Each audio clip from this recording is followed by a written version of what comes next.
tous et bienvenue sur Direct TV. Je suis Semira Améa, l'une de vos présentatrices pour ce jeudi merveille, c'est le paradis. Alors, à mes côtés, j'ai Andrea Moïma. Ça va, Andrea? Oui, ça va et toi, Semira? Je vais très bien, merci. Tu vas bien toi aussi? Oui, moi ça va. La forme?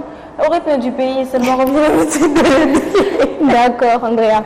Alors, très chers téléspectateurs, nous sommes le 20 juin, 172e jour de l'année. Nous sommes 94 jours avant le 31 décembre. Enfin. Et aussi, nous sommes à la 25e semaine. Alors, aujourd'hui, on célèbre les Silver. Je ne sais pas si tu en connais un. Un Silver. C'est pas grave. Non. Mais avant toute chose, pour notre émission, nous allons passer au sommaire et vous présenter l'émission d'aujourd'hui. Alors, nous avons tout d'abord la pensée du jour qui est « La sincérité est une chaise inconfortable sur laquelle peu de gens sont prêts à s'asseoir ». On va en parler un peu plus avec vous. Ensuite, nous avons les éphémérides. D'aujourd'hui, c'est la journée mondiale des réfugiés. Ensuite, pour notre deuxième éphéméride, nous parlons du couronnement de la grande reine Victoria, d'où l'ère victorienne. Ensuite, pour les actualités, Andrea va nous parler de ce qui s'est passé aujourd'hui et peut-être hier dans la soirée. Pour le clip du jour, nous allons présenter quelques chansons dont on espère qu'ils vous plairont. Puis ensuite, vu sur le net, nous avons un sujet sur lequel, Andrea, tu vas nous parler aussi. Exactement, je suis là pour ça. L'invité du jour, vous le découvrirez bien assez tôt. Cette fois-ci, ce n'est pas un invité, mais plutôt une rubrique découverte. Aussi, astuce, nous vous avons préparé une petite recette dont on espère qu'il vous plaira aussi. Et ensuite, nous avons la rubrique anniversaire pour toutes les personnes qui fêtent leur anniversaire aujourd'hui. Et après, bien sûr, comme toutes les bonnes choses ont une fin, nous allons passer à la désannonce, donc vous dire au revoir, mais juste pour l'émission d'aujourd'hui. Alors, commençons, Andrea. Oui, par la pensée du jour. Bien évidemment.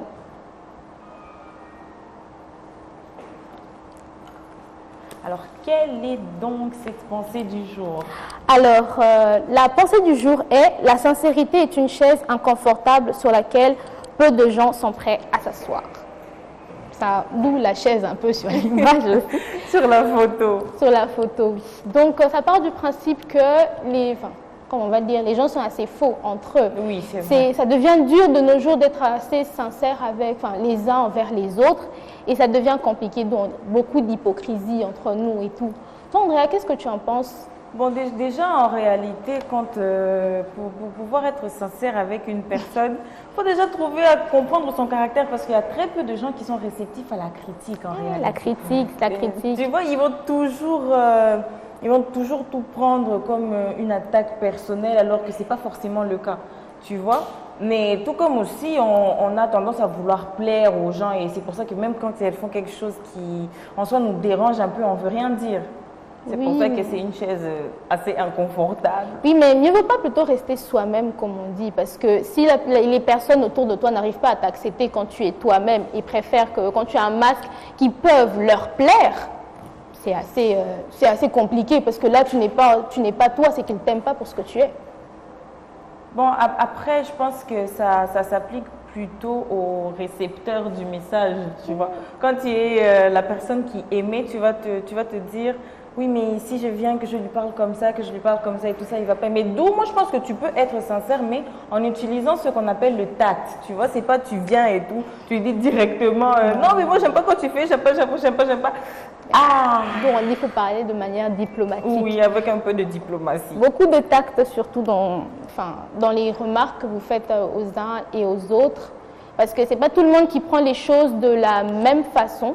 Ce n'est pas tout le monde qui sont aussi ouverts à la critique, comme tu as dit. Parce qu'il y a d'autres, la façon dont tu leur parles, ce n'est pas la même façon dont tu vas parler à tout le monde. Il y a d'autres, tu peux foncer directement, ils préfèrent ça, plutôt que de tourner autour du pot. Il y a certains qui préfèrent, quand tu viens par 6 chemins, par 4, mais bon, je préfère dire 6, par 6 chemins, pour leur expliquer certaines choses. La sincérité, c'est quelque chose qui est assez dur à assumer au quotidien. Parce que des fois, tu as envie de dire directement ce qui te traverse l'esprit, oui, mais tu dois aussi te canaliser. Mais il faut quand même être sincère avec tout le monde. Et je pense qu'en mettant les choses à plat, vous arrivez aussi à vous entendre coordonner parce que, comme on dit, parler dans le... Après, d'où vient le problème aussi de parler dans le dos des gens? Oui, parce que la personne, elle va poser un acte qui, en soi, ne va pas te plaire, mais après, tu te sentiras obligé d'aller après, disons, sortir la chose chez une autre personne. Et c'est ce qui fait que, là, directement, tu parles dans le dos de la personne en question, celle qui t'a contrarié. D'où être sincère, c'est en réalité aussi prendre le risque de perdre certaines relations parce qu'il faudrait vraiment, vraiment, vraiment que le récepteur soit réceptif en fait. Il y a aussi le problème du récepteur. Il peut s'agir de donner une info difficile, donc l'émetteur peut être en difficulté pour donner l'info. C'est aussi compliqué. Une information difficile. Une information difficile. Parce que, par exemple, quand tu dois annoncer une mauvaise nouvelle ou bien expliquer, par exemple, quelque chose que la personne a fait devant toi qui ne t'a pas plu, explique. Parce que peut-être de son point de vue à lui, il se dit que non, moi, je l'ai bien fait. Oui, d'où j'ai parlé du tact. Tu vois, c'est-à-dire que le tact, c'est un peu comme la rhétorique en réalité à l'époque des Romains où tu devais apprendre à parler d'une certaine manière pour pouvoir convaincre la personne. De telle sorte que quand je vais dire à quelqu'un quelque chose, que ce soit par rapport à son travail, par rapport à son comportement, que la personne ne le prenne pas forcément comme une attaque personnelle. Parce qu'il y a des gens qui prennent toujours tout pour un reproche. Mais franchement, sérieusement, et quand tu te dis que je vais m'asseoir sur mes positions, je veux être sincère avec toi. Ah, il faut bien choisir la personne en question hein, parce que c'est pas facile. Donc tu es là, on est vraiment dans une dynamique où on ne veut pas perdre sa relation. C'est surtout ça. Les gens se disent que si je garde ce qui me dérange en moi, ça fera que je ne vais pas blesser la personne, je ne vais pas la contrarier. Et donc ce sera pour moi une manière de préserver ma relation. Mais c'est pas toujours ça. Donc tu es dans une situation où tu es obligé de marcher sur des œufs. Ce genre de situation, c'est assez complexe et ça peut frustrer aussi toi-même là en tant que personne parce que tu es tout le temps obligé de refouler ce que tu penses, ce que tu as envie de dire et ça peut te mettre toi-même mal parce qu'après trop d'accumulation, un jour tu finiras par exploser mais très mal. C'est d'où j'ai dit qu'il faut apprendre à savoir parler à la personne parce qu'il y a beaucoup de gens qui souffrent d'immaturité émotionnelle. C'est-à-dire qu'ils n'arrivent pas à canaliser leurs émotions, ils n'arrivent pas, ils ne sont pas réceptifs. À chaque fois que tu leur dis un truc, c'est vraiment, mais pourquoi tu t'attaques à moi? Qu'est-ce que j'ai fait de mal? Elle ne va même pas voir le mal, elle ne va rien voir du tout, que ce soit par rapport à un travail. C'est-à-dire qu'elle ne peut juste pas prendre en compte ce qui est constructif. Et elle le prendra comme une attaque personnelle. Mais dans ce cas-là, c'est pareil avec la susceptibilité? Est-ce que c'est pareil avec la susceptibilité? Oui, hein? Oui, donc les gens susceptibles... Est-ce que je peux dire que les gens susceptibles ne sont pas réceptifs à la critique? Je ne sais pas trop. Je ne sais pas trop. Je ne sais pas trop quoi en dire. Il faudrait y réfléchir. La grammaire aussi, c'est compliqué. Hein? Bon, le français est une langue bien complexe, mais... Je ne sais pas si être susceptible est synonyme, voilà, de ne pas être réceptif à la critique. Bon. Je n'en sais trop rien. Il n'y a pas qu'aussi la critique, mais bon. Moi, je dis autour de soi, il faut apprendre aussi à être vrai. Si tu as vraiment un problème, moi, je dis toujours, il faut mettre les choses à plat. Tu expliques que non, hier, quand tu t'es levé ce matin, hier, quand tu t'es levé le matin, pas ce matin, hier, quand tu t'es levé le matin, je donne un exemple. Ouais. Tu m'as heurté. Je ne t'ai rien dit, mais jusqu'à présent, ça me fait atrocement mal. Donc, je te le dis très sincèrement, la prochaine fois, par exemple, quand tu vas te lever, fais attention à qui est autour de toi, fais ci, fais ça, fais ça. Là, si tu le prends mal, en tout cas, maman, débrouille-toi. Parce que, tu vois, on ne peut pas simplifier plus que ça. Il faut aussi essayer, parce que moi, tu dis à la personne, oui, il faut parler avec tact, mais la personne aussi en face de toi doit avoir la capacité de comprendre tes émotions, de comprendre que à tel moment, à tel endroit, si elle me le dit, c'est que ça lui a vraiment blessé. Parce qu'il y a des gens, ils sont tellement renfrognés dans eux-mêmes. Donc, le moment où ils te disent que ça les a vraiment blessés, c'est qu'ils le pensent très sincèrement. Et à ce moment-là, il faut vraiment être dans la capacité de comprendre, de saisir l'émotion et de redonner une émotion qui ne va pas aller dans une bagarre, tu vois. Parce que oui, les bagarres commencent comme ça. Moi, je t'explique mon point de vue, je t'explique que non, à tel moment, tu m'as blessé. Tu ne veux pas m'écouter, tu pars directement du principe que tu as raison. Et moi aussi, je ne voudrais pas te les donner raison parce que je sais que tu m'as blessé. D'où la bagarre. Alors, la question qui se pose, c'est est-ce que la sincérité, c'est forcément la vérité? Bon, c'est ça aussi, hein. Mais on va être un peu philosophique quand même pour le coup, parce que moi je trouve que comme la richesse, la vérité est un concept totalement relatif. Ce qui est vrai pour moi n'est pas forcément vrai pour Semira, n'est pas forcément vrai pour l'un de nos téléspectateurs qui est en train de nous suivre maintenant. Toi, tu vas te dire, moi, j'ai eu raison de venir lui dire que quand tu as fait ça, je n'ai pas aimé. Pour l'autre personne, ce sera non. Tu exagères, mais pourquoi tu me dis ça, tu vois? Du coup, comment faire en fait pour... comme je l'ai dit, on est vraiment en train de marcher sur des œufs. Et si tu te dis que tu dois être sincère, que tu veux t'asseoir sur la chaise de la sincérité, je pense qu'aussi il faut avoir une grande intelligence et une maturité émotionnelle. Oui, une grande maturité émotionnelle, c'est ce que je voulais dire, et un quotient émotionnel aussi qui soit très élevé, parce que comme de cette manière-là, à s'adapter aussi à la personne avec qui tu t'adresses. Pour s'adapter à la personne à qui tu t'adresses, parce que c'est pas la manière dont moi je ressens les choses que toi tu ressens les choses, parce que il y en a qui sont hypersensibles et il y en a d'autres qui ont une sensibilité tout à fait normale. Donc il y a d'autres, ils sont très sans foutistes, hein. Tu leur dis, ils te disent, ok, d'accord, j'ai compris. Et la prochaine fois, tu verras, il ne va plus répéter la chose. Ou alors, il va encore recommencer. C'est ça aussi le problème. Tu ne sais pas... Bon, si tu recommences, là, vraiment... Ça, c'est un choix. Ça, c'est un choix. C'est plus que tu l'as fait... c'est plus par inadvertance.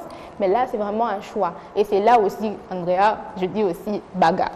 Oui, mais cette pensée du jour était très intéressante. J'ai bien aimé, hein, ça change un peu, on est toujours un peu dans le courage, ceci, mais parler aussi de ce que l'on ressent intérieurement, ça fait du bien, c'est thérapeutique. Oui, et je veux préciser aussi à nos chers téléspectateurs, quand on parle de sincérité, c'est pas seulement entre amis, c'est surtout en famille. Des fois, tu te dis, bon, c'est ma cousine, il faut mettre les choses à plat. C'est justement parce que c'est ta famille, tu es censé être à l'aise. Quand on dit le linge sale se lave en famille. Oui, mais en plus d'être sincère envers les autres, il faut aussi être sincère envers soi-même. Surtout ça. Parce que être dans le déni aussi, ce sont des choses qui arrivent tellement. Mais le problème aussi, c'est sortir du déni, parce que il faut vraiment beaucoup de force pour sortir du déni. Tu te dis que non, à tel moment, à tel endroit, ça a capoté. Ça a capoté et reconnaître en fait aussi ta responsabilité. C'est ça. Tu vois? Bon, c'est pas tout le monde qui arrive à reconnaître sa responsabilité, hein, parce que là, déjà, il y a certaines personnes qui, pour te présenter des excuses, tu peux attendre 40 000 ans. 40 000 ans. Et il ne te présentera pas des excuses. À proprement parler. Ça sera En fait, moi, je vous dis, chers téléspectateurs, quand vous présentez des excuses, quand vous dites « je demande pardon », mais, dès le moment où vous dites « mais », ce n'est plus des excuses, c'est une justification. Oui, c'est ça. Ce ne sont plus des excuses. Mais toi aussi tu as, mais toi aussi tu as, mais voilà, toi aussi tu as, on ne veut pas de ça. Ce n'est vraiment pas ça.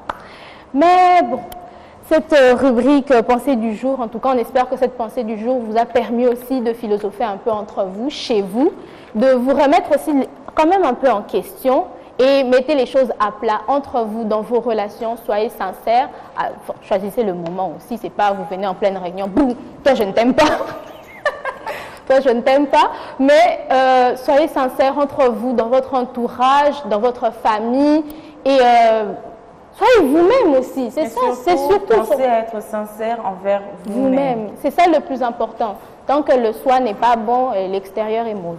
On passe à la rubrique suivante. Oui, on passe à la rubrique suivante, ce sera l'éphéméride.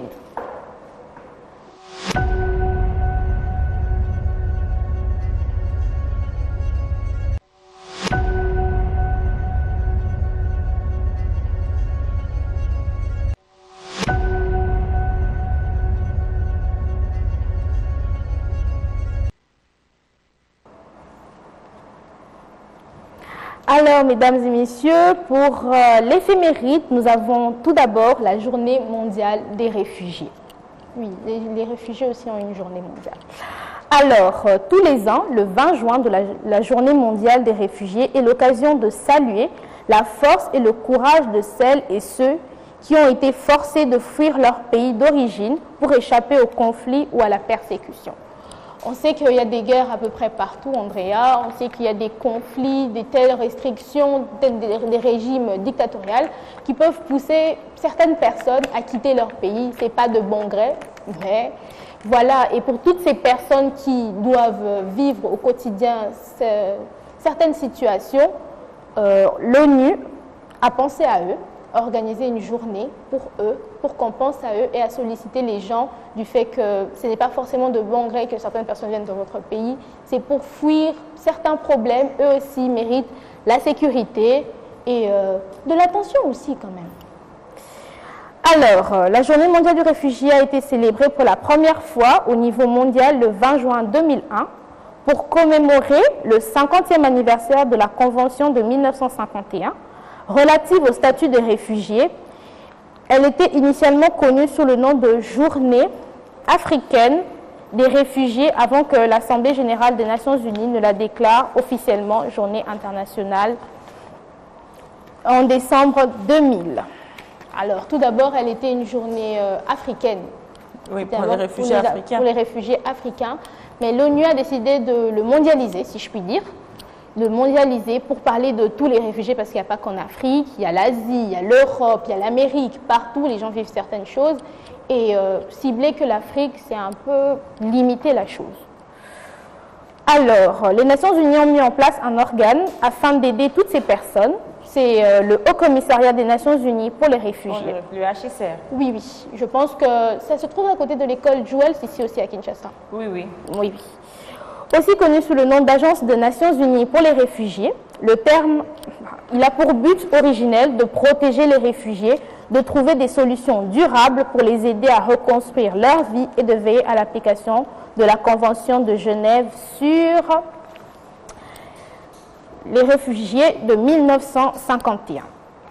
Je tiens aussi à préciser, parce qu'il y a certaines personnes qui confondent, je veux savoir pourquoi, avec Amnesty International, qui est une organisation non gouvernementale, à préciser, internationale, qui promet la défense des droits de l'homme et le respect des déclarations universelles de droits de l'homme. Donc Amnesty International, ce n'est pas comparable.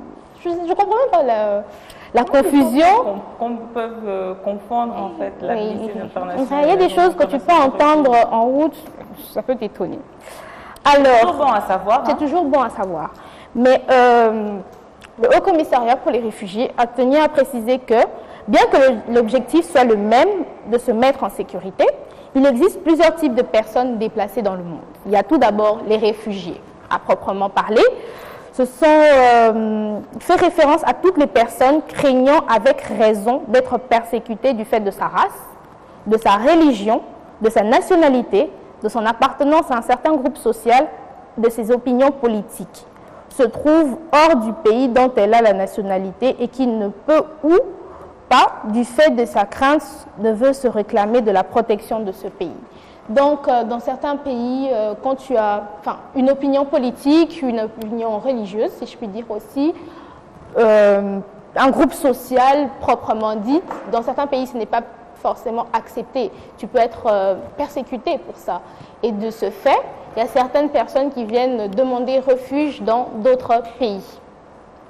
Et donc, en fait, il y a des gens qui craignent un peu pour leur vie aussi. Oui, oui, par rapport à leurs opinions, à leur façon de penser. La religion, surtout, les convictions, là. Les convictions religieuses, ça met débat. C'est très délicat parce que chacun a son opinion et personne ne veut accepter celle de l'autre.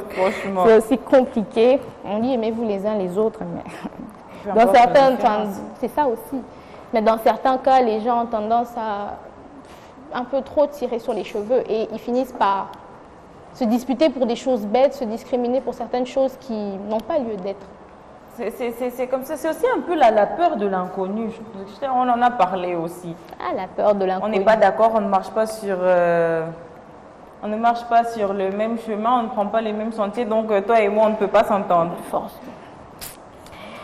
Mais alors, il y a aussi les demandeurs d'asile. Les demandeurs d'asile ont besoin d'aide et de conseils essentiels pour la procédure d'octroi du statut de réfugié. Ils ne sont pas encore réfugiés à proprement parler. Ils demandent un statut, qu'on leur octroie un statut de réfugié. Donc, ils ne sont pas encore à proprement parler réfugiés. À préciser, hein, parce que demandeur d'asile et réfugié... Quand tu es demandeur d'asile, tu es déjà dans le pays en question ou... Il incombe au système national d'asile de décider que le demandeur d'asile peut effectivement prétendre une protection internationale. Donc, techniquement, tu peux être dans le pays, mais on ne te l'a pas encore octroyé. Donc, tu n'as pas encore ce statut-là. Tu n'as pas encore ce statut de réfugié. C'est quand tu l'auras, que peut-être tu auras la protection internationale, l'aide, ou pour pouvoir reconstruire ta vie, comme on a dit précédemment. Ensuite, il y a les personnes déplacées internes. Les personnes déplacées fuient en quête de sécurité dans d'autres régions au sein de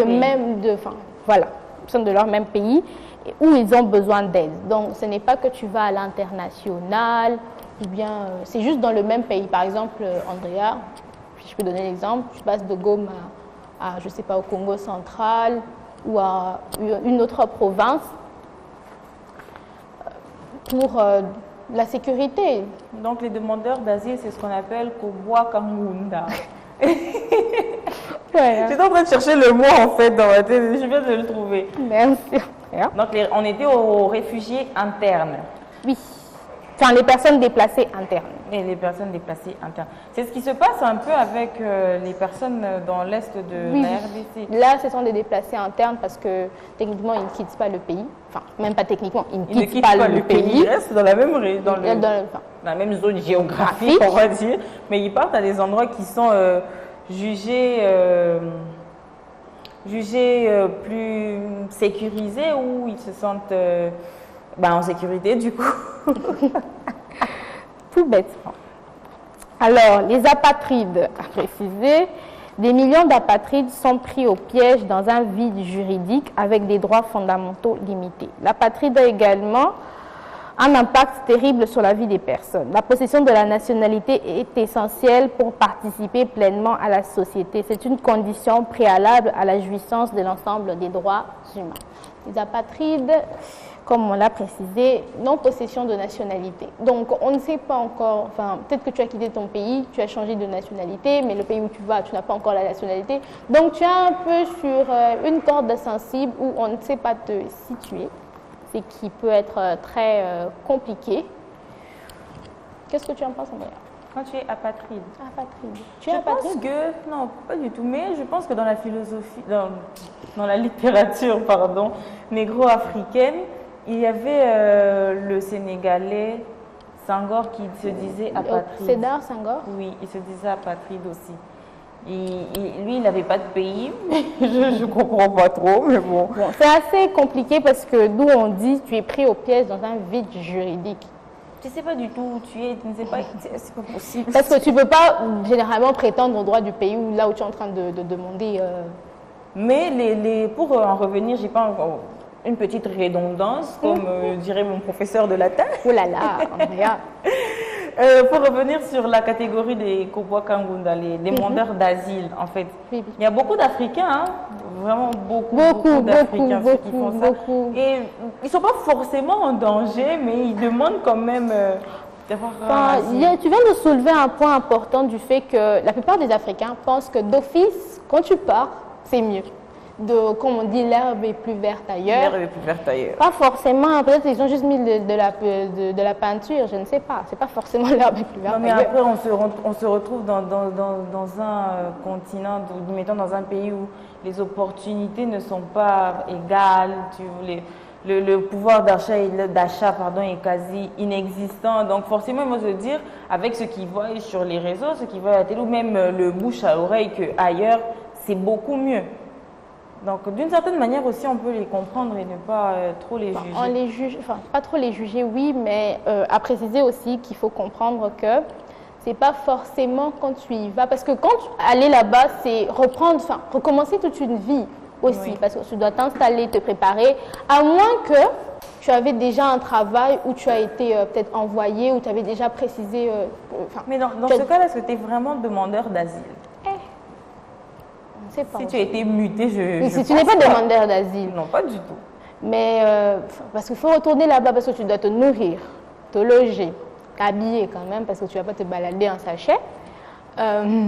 T'habiller, te loger. En fait, les bases. Oui. C'est ça aussi, recommencer tout ça. Et je pars du principe aussi, la plupart des Congolais pensent que les gens qui vivent ailleurs ont forcément l'argent. Non, ce n'est pas vrai.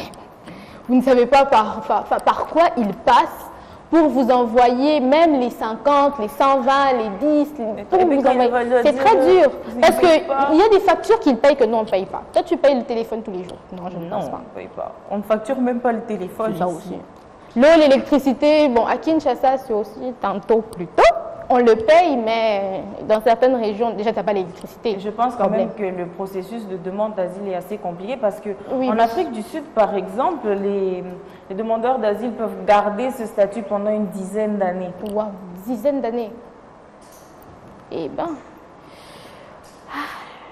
Mais bon, continuons un peu de parler de nos réfugiés. Nos réfugiés. Alors, il y a les rapatriés, vu qu'on a parlé. Il y a les rapatriés, ce sont les personnes de retour. Les a chassés. Oh, non, ce sont les personnes de retour. Bon, techniquement, oui. Ce sont les personnes de retour chez elles. C'est la meilleure des solutions durables. Pour de nombreuses personnes déracinées, le rapatriement librement consenti, hein, dans la sécurité et la dignité, excusez-moi, mais dans la sécurité et la dignité, marque le dénouement heureux d'un traumatisme. Waouh! Parmi les autres solutions durables que le HCR cherche pour les réfugiés, la réinstallation dans des pays tiers où l'intégration locale dans les pays d'accueil sont uniquement accessibles à une minorité de réfugiés. Donc, ce n'est pas tout le monde qui a accès à ce rapatriement dans les respects et consenti librement. Donc, c'est assez compliqué aussi. Là, il y a un problème. Le Haut Commissariat de l'ONU pour les réfugiés avait publié le 19 juin 2019 son rapport annuel. Il nous révélait que le monde comptait fin 2018 un nombre record de 70,8 millions de déracinés ayant fui des guerres ou des persécutions. Il s'agissait d'un niveau jamais atteint depuis la création du HCR il y a 70 ans. Donc en 2018, il y a eu 70,8 millions de déracinés ayant fui des guerres et de persécutions. 70,8 millions. On est quand même à près de 10% de la population mondiale, à peu près. Donc, en ce moment, qu'on se le dise, il y a un peu des guerres un peu partout. Et ils font de leur mieux pour essayer de rapatrier tout le monde dans le calme ou de trouver des pays d'asile. Mais c'est aussi compliqué. Tout le monde n'a pas accès à ça. Tout le monde, déjà pour arriver là-bas, tu peux te faire bombarder en route. Oui. Donc, c'est compliqué. Alors, il précise aussi que c'est 2 fois plus de personnes déracinées qu'il y a 20 ans. 2,3 millions de personnes supplémentaires par rapport à l'année 2017. Donc, il y a 2,3 millions de personnes de plus.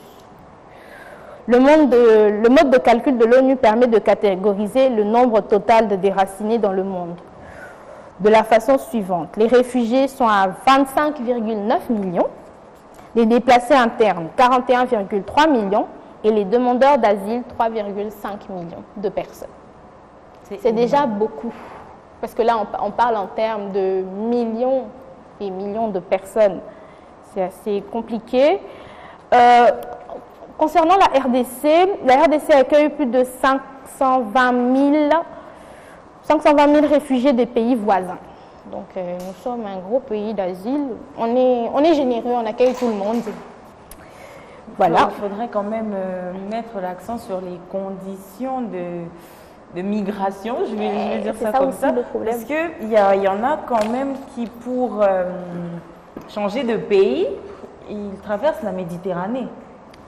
C'est qui est quelque chose de très dangereux parce qu'ils ne traversent pas forcément dans des bonnes conditions. Tu vas voir plus de 30 personnes traverser dans un petit canoë. Dans une pirogue. Dans une petite barque comme ça. Tu as 20 personnes qui traversent et ce n'est pas tout le monde qui arrive à bon port. Peut-être sur 20, vous arrivez à 10. Vous avez perdu plus de la moitié. C'est énorme. C'est-à-dire ils vont quitter le Niger, par exemple, ils montent vers l'Égypte, ils continuent et puis ils traversent la Méditerranée pour se retrouver, je ne sais pas, en Italie ou quelque part comme ça, dans des conditions catastrophiques. Mais déjà, et ensuite, quand tu arrives, le temps qu'on vous prenne en charge, parce que, il y a aussi la migration, le temps qu'on accepte de vous prendre en charge, que vous trouviez des endroits où on peut peut-être vous loger, parce que avec toutes les migrations qui se passent en ce moment, enfin, je ne peux appeler ça migration, qui se passe en ce moment, des fois, même eux, le Haut Commissariat, ils n'ont parfois pas de place pour tout le monde. Trouver un endroit, trouver un lieu pour pouvoir vous mettre, enfin, pouvoir vous loger, vous nourrir même pendant un certain temps, c'est déjà assez compliqué. Et sans parler de la mer seulement, il y en a aussi qui traversent le désert. Donc, je vais traverser le ça Kalahari comme ça. Je ne sais pas trop où je vais, mais pourvu que je ne reste pas là où je suis. Tu es assez forte pour traverser le Sahara? Non. Moi j'ai toujours soif. Je bois beaucoup d'eau, donc je ne sais pas trop. Transforme-toi en dromadaire. C'est les chameaux ou les dromadaires? J'en sais rien. Les chameaux, c'est où? C'est la même chose. Non, c'est pas la même chose. Il y a l'un des... On ne parlait pas de ça. Mais le fait aussi de traverser comme ça sans être forcément en sécurité, il y en a qui sont réduits à l'esclavage, à le trafic humain, le trafic d'enfants, le trafic de femmes. Donc, quand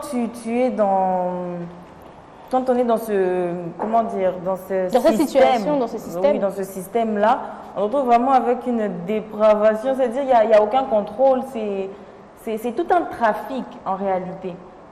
Là, les gens, ils vont un peu profiter de vous parce que vous êtes vulnérables. C'est ça aussi, parce qu'il y a certaines personnes qui vous promettent de vous faire traverser en sécurité, et puis vous arrivez à un endroit, ce n'est pas là où il avait promis de vous emmener. Vous vous retrouvez dans des conditions effroyables, d'où, comme tu dis, l'esclavagisme. Donc tu as fui des persécutions là-bas et tu arrives à un endroit où on te réduit à l'esclavage. Donc tes espoirs sont réduits vraiment à néant. Tu es entre deux feux. C'est ça aussi, parce que tu ne peux pas aussi aller, parce que quand tu arrives dans l'autre pays, tu ne peux pas aussi aller, et parce que déjà tu n'as pas les papiers, c'est aussi compliqué. On va te demander comment tu es arrivé là, d'où la paperasse encore, la paperasse administrative pose problème, et ça devient une histoire vraiment, vraiment compliquée qui prend des proportions énormes, dont la plupart des gens ne tiennent pas compte. Donc, être réfugié, rapatrié, peu importe, c'est vraiment des situations tellement complexes qui ne peuvent pas se résumer en une fois. Si on commence à vous parler de ça, je pense qu'on va vous parler de tout le monde. Mais il faut aussi signaler que l'opposant Franck Diongo a obtenu son statut de réfugié en Belgique. Sérieusement? Oui, il l'a obtenu. Donc je pense que sur ces notes, on peut passer à l'éphéméride suivant. Oui. Alors, l'éphéméride suivante, on va vous parler un peu d'une grande dame, je ne sais pas si la plupart des gens la connaissent, c'est la reine Victoria d'Angleterre. Non, il faut préciser, parce que quand je dis reine d'Angleterre, les gens pensent à Élisabeth II. Oui, mais elle était aussi l'une des reines d'Angleterre. L'une des reines d'Angleterre. La deuxième. Sur ma veste, hein. La deuxième. Alors, qui est la reine Victoria? La reine Victoria est la fille d'Édouard, duc de Kent, et de Victoire de Saxe-Cobourg-Saalfeld. J'espère que je prononce bien, excusez-moi les Britanniques. Elle est née Alexandrina Victoria le 24 mai 1819. Elle devient reine du Royaume-Uni à seulement 18 ans, succédant à Guillaume IV, tandis que rien ne la destinait alors à monter sur le trône. Sous son influence, le Royaume-Uni vit des changements socio-économiques, technologiques importants. Son oncle, Léopold Ier, le frère de sa mère, est devenu roi des Belges en 1831, plus connu sous le nom de Léopold Ier, de son vrai nom Léopold Georges Chrétien Frédéric de Saxe-Cobourg-Saalfeld, le fondateur de la dynastie régnant sur la Belgique. Il est également l'ancêtre actuel du grand-duc de Luxembourg, prétendant au trône d'Italie, ainsi que du prince Napoléon. Il règne sous le nom de Léopold, roi des Belges, prince de Saxe-Cobourg et de Gotha, duc en Saxe.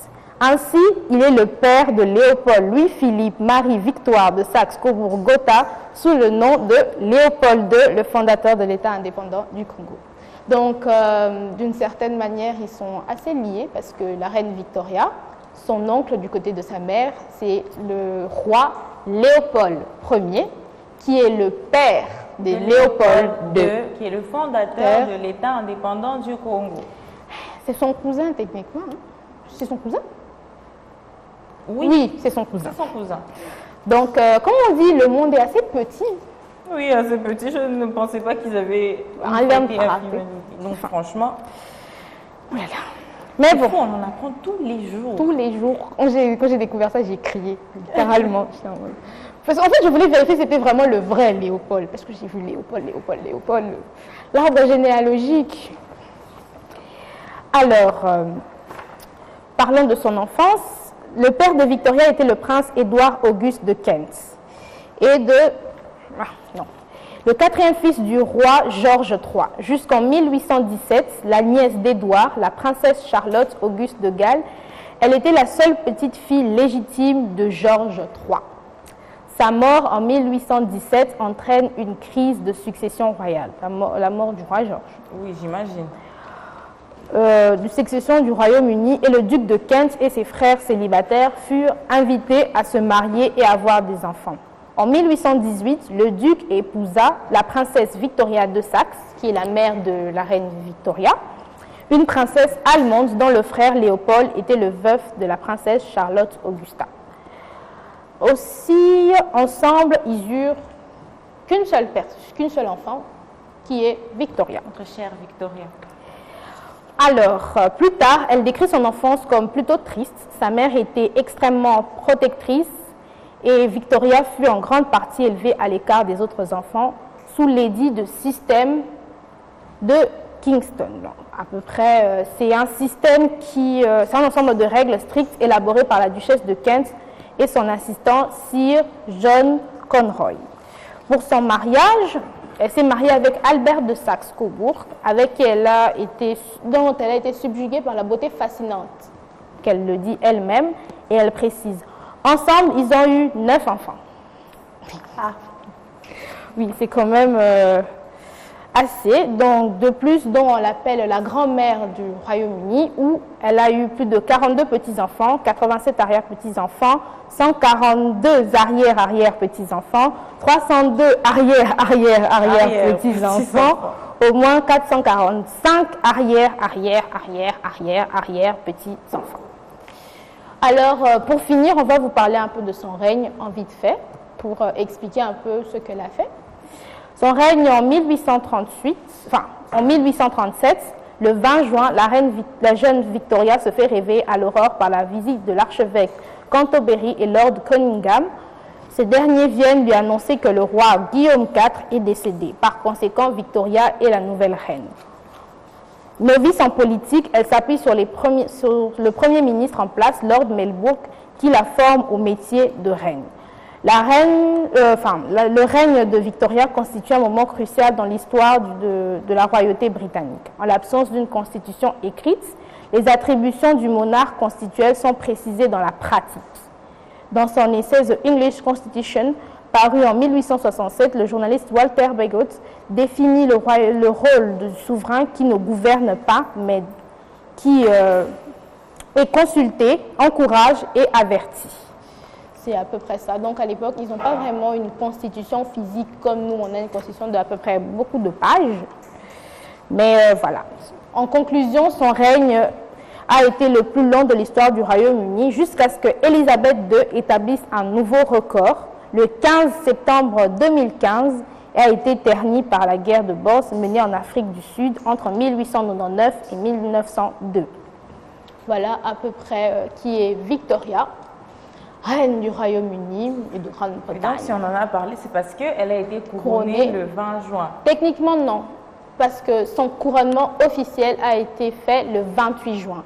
Mais du fait de la mort de Guillaume IV, elle a été d'office nommée reine le 20 juin de cette année-là.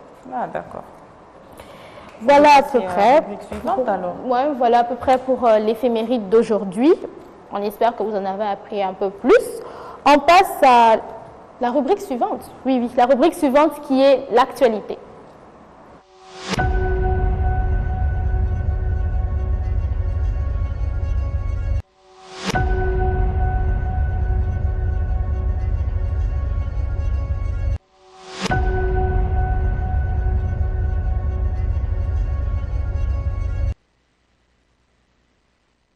Alors mesdames, messieurs, pour l'actualité, pour savoir ce qui s'est passé chez nous ou dans le monde, Andrea va nous en parler un peu plus. Andrea, tu as quelques actualités pour nous?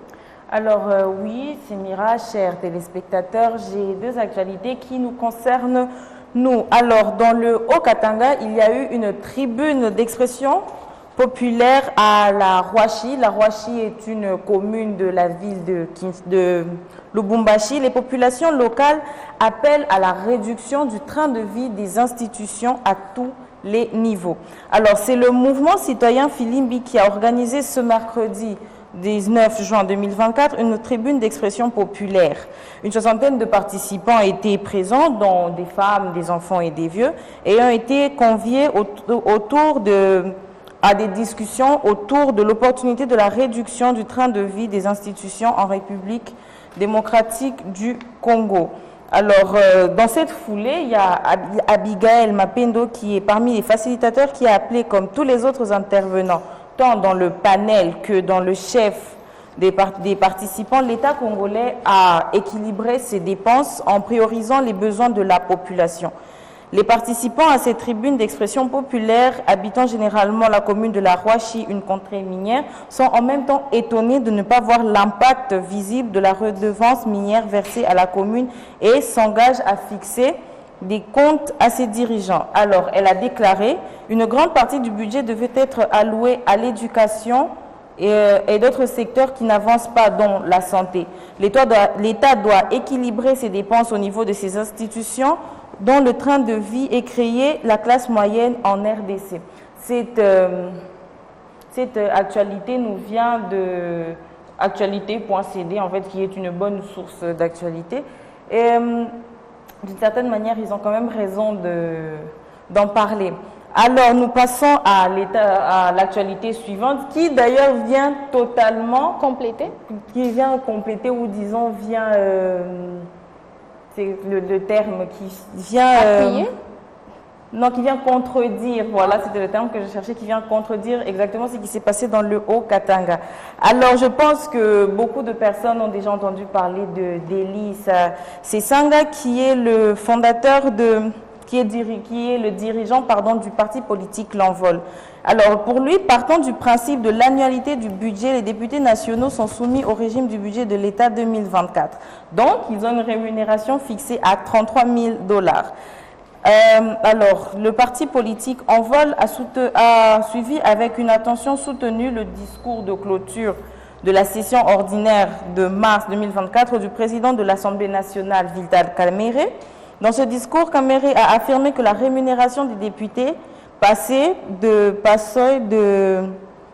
à 14 millions de francs congolais, donc loin des 21 000 $. 14 millions de francs congolais équivalent à 5 000 $ de la législature précédente. Envol soutient que cette somme ne représente que les émoluments et non tous les avantages des députés, certains avantages n'étant pas payés par voie bancaire.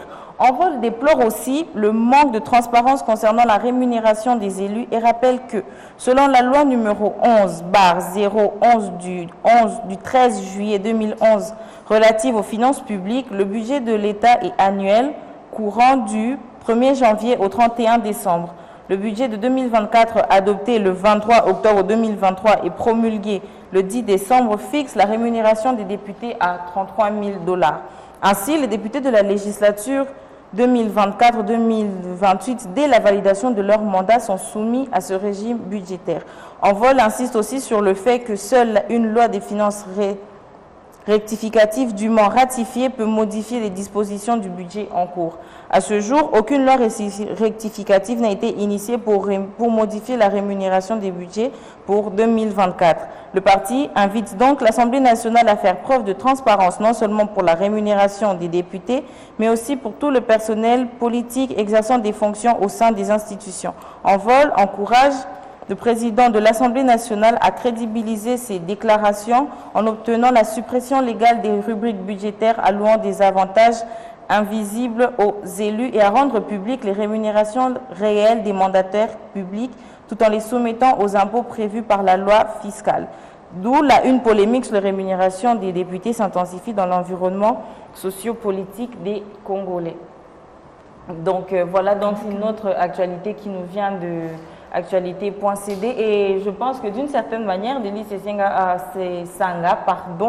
a raison de demander surtout de la transparence parce qu'en réalité, on ne sait pas exactement combien il coûte et c'est ce qui crée la polémique. D'où aussi le mouvement citoyen Filimbi s'est réuni pour parler de ça. Voilà, merci Andrea pour cette actualité. Oui, ce sera tout pour aujourd'hui. C'est tout pour aujourd'hui? Oui. Alors voilà, mesdames, messieurs, on va passer à la rubrique suivante qui est la rubrique clip du jour.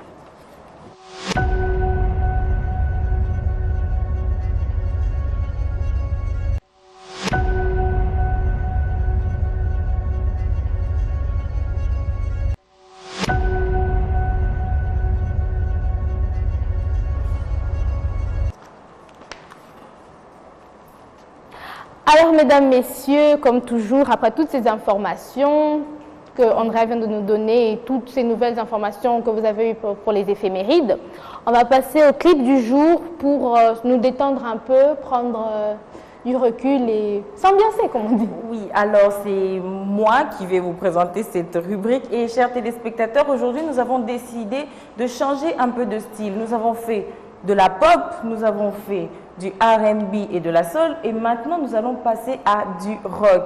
Alors nous allons vous passer le premier clip qui est The Loneliest des Maneskin. Alors chers téléspectateurs, j'espère que ce style de musique plutôt avant-gardiste vous a plu. Alors juste pour la petite histoire, le rock est un style de musique qui est né aux États-Unis d'Amérique dans les années 50. Alors pour parler du groupe, Maneskin est un groupe de rock italien qui a été formé à Rome en 2016. Maneskin signifie clair de lune en danois. Le groupe est composé de Damiano David, qui est le chanteur. Vous avez entendu un peu les notes graves avec sa voix un peu brûlée là. Ensuite, il y a Victoria De Angelis, la bassiste. C'est elle qui a joué la guitare électrique que vous avez entendue. Ensuite, il y a Thomas Rayi qui lui aussi est guitariste et Ethan Torchio qui lui est à la batterie. Leur carrière a décollé en 2021 quand ils ont gagné l'Eurovision en tant que représentants de l'Italie. Cette victoire étant la notoriété du groupe sur la scène internationale et dans les charts. Les charts en fait est un classement musical ou une liste diffusée par la presse en papier ou en ligne, la radio, la télévision pour faire connaître au public les titres ou albums musicaux les plus en vogue du moment. Après déjà plusieurs succès dans leur pays d'origine.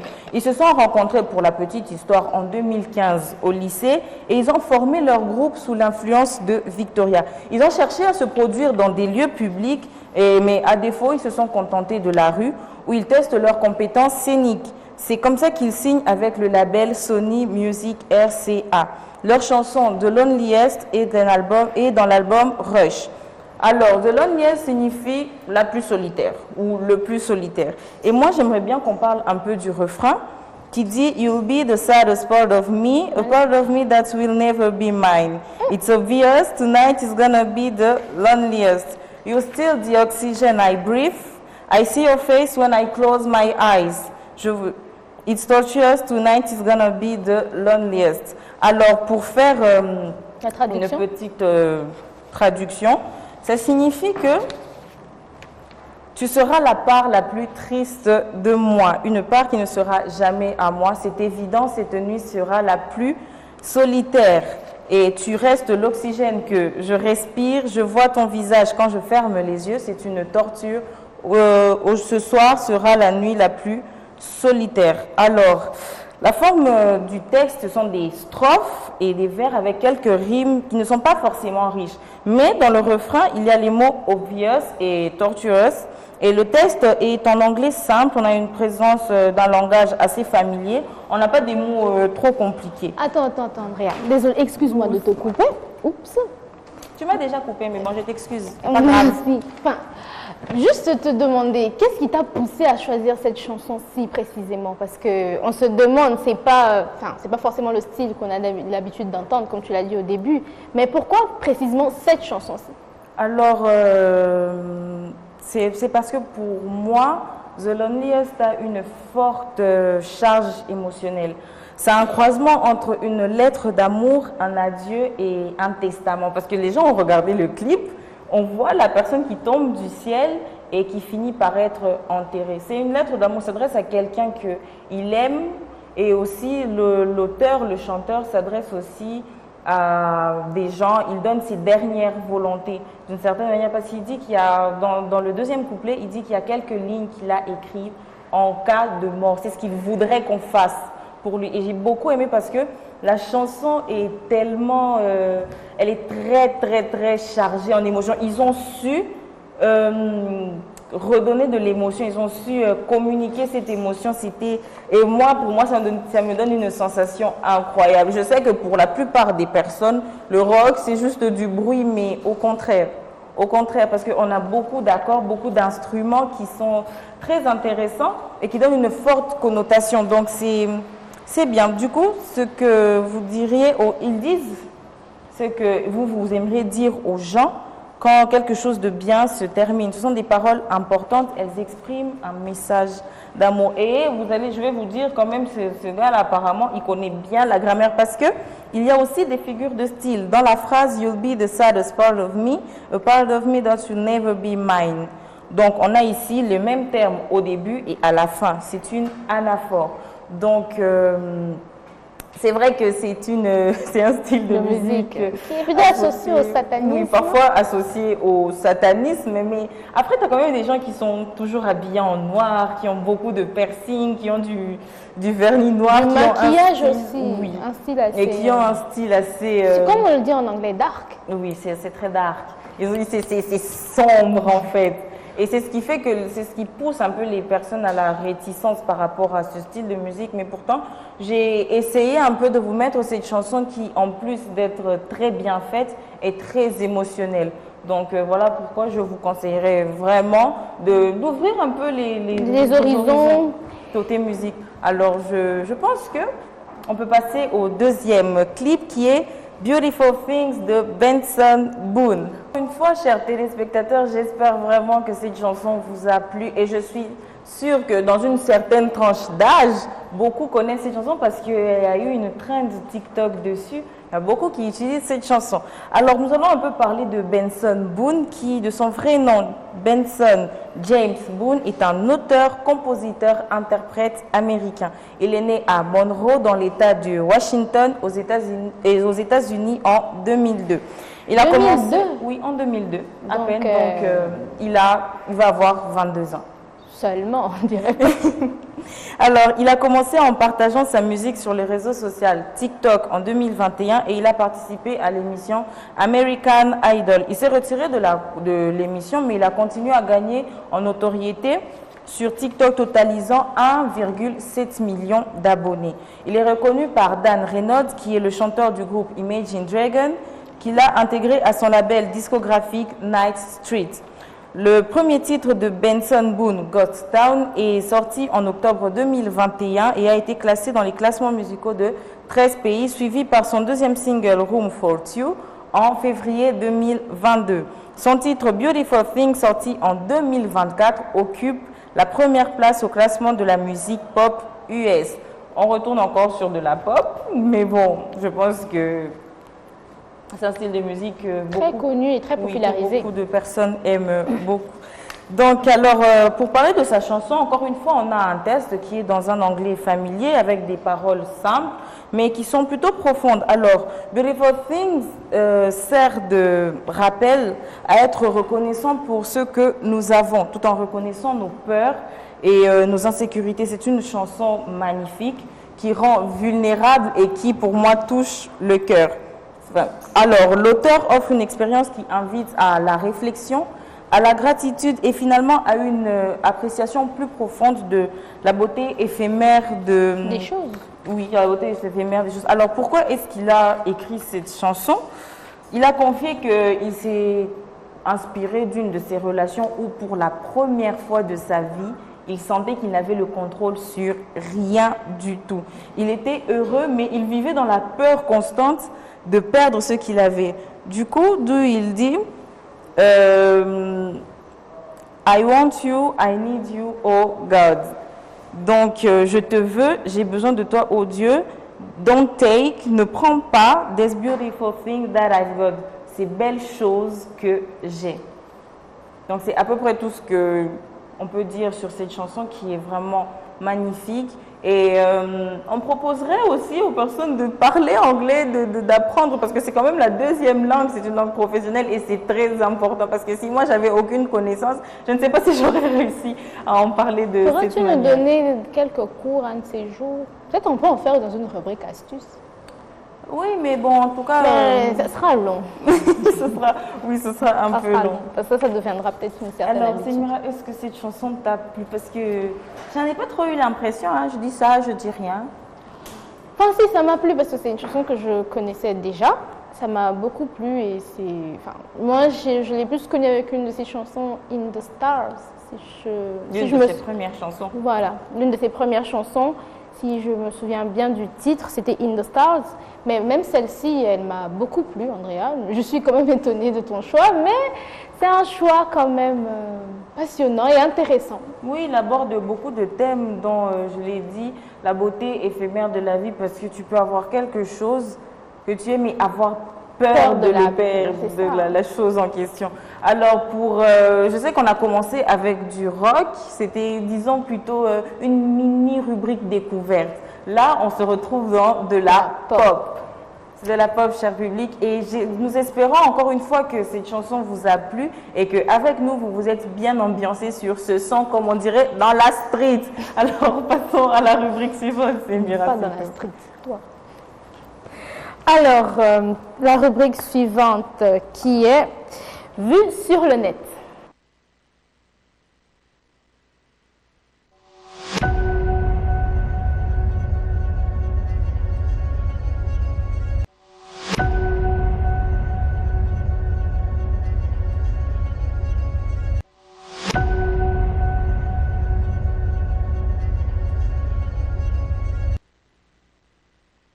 Voilà, nous sommes sur la rubrique Vue sur le net où Andrea, je pense encore une fois, t'en fais beaucoup, va nous parler d'un sujet important. On vous laisse tout d'abord découvrir la vidéo du jour. How can I lose if I'm already chose? Like, if she feeling hot, then I make the pose and I get a tie every time that I post. The party not lit, then I'd rather not go. If she feeling hot, then I make the pose and I get a tie every time that I post. Bitches down bad, they be on my. I could hear you hating from. How can I lose if I'm already chose? Like, if she feeling hot, then I make the pose and I get a tie every time that I post. The party not lit, then I'd rather not go. If she feeling hot, then I make the pose and I get a tie every time that I post. Bitches down bad, they be on my. I could hear you hating from.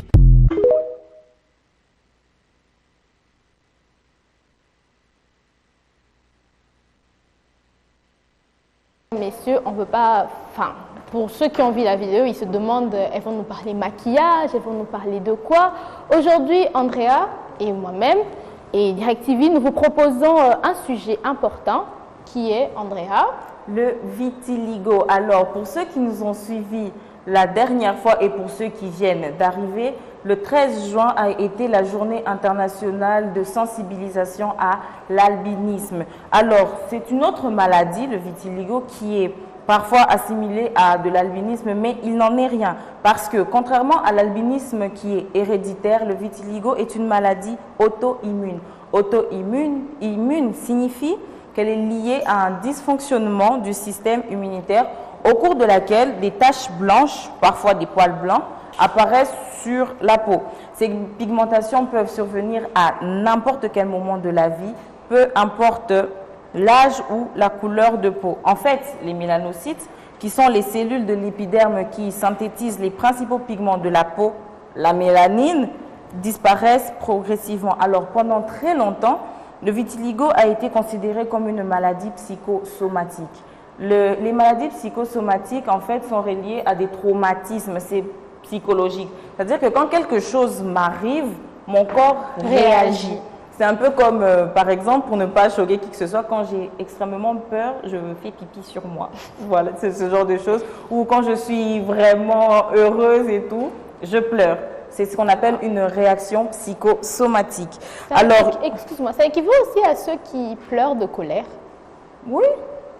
Donc, toutes les réactions dues à, disons, un stimulus, parce que c'est au singulier, ce sont des réactions psychosomatiques, donc c'est dû à la psychologie. C'est une réaction du corps par rapport à une émotion, par rapport à quelque chose qui t'est arrivé. Donc beaucoup de gens ont pensé pendant extrêmement longtemps que le vitiligo aussi, c'était quelque chose comme ça, parce qu'en réalité, on ne sait pas vraiment d'où ça vient. Alors, il existe deux formes de vitiligo. Le vitiligo segmentaire qui se limite à une seule partie du corps, qui affecte généralement la moitié du visage ou une partie spécifique du corps. Ensuite, le vitiligo généralisé qui est la forme la plus courante, dont la jolie femme que vous voyez là derrière, se caractérise par la présence des taches pigmentées sur différentes parties du corps de manière plus ou moins symétrique. Donc c'est tout ce que j'ai pu dire pour le vitiligo, parce que c'est une toute petite rubrique, on n'a pas beaucoup de temps, mais en plus, bien que ce soit une maladie plutôt bénigne. Ça, non, enfin, moi je pense aussi que ça n'empêche pas la plupart des gens de faire ce qu'ils aiment, parce qu'il y a l'une des mannequins, Winnie Harlow, oui, qui est une célèbre mannequin. Un célèbre mannequin, du coup. Un célèbre mannequin. Et malgré son vitiligo, elle le vit très bien. Mannequin demandé par tous, je pense. Et voilà, donc l'un n'empêche pas l'autre. Non, l'un n'empêche pas l'autre. Mais le vitiligo, en fait, est une maladie qui a un énorme impact sur la psychologie de la personne qui en souffre. Dans quel sens? Dans le sens où, hier, j'étais totalement, disons, couleur café. Uniforme. Le jour d'après, voilà.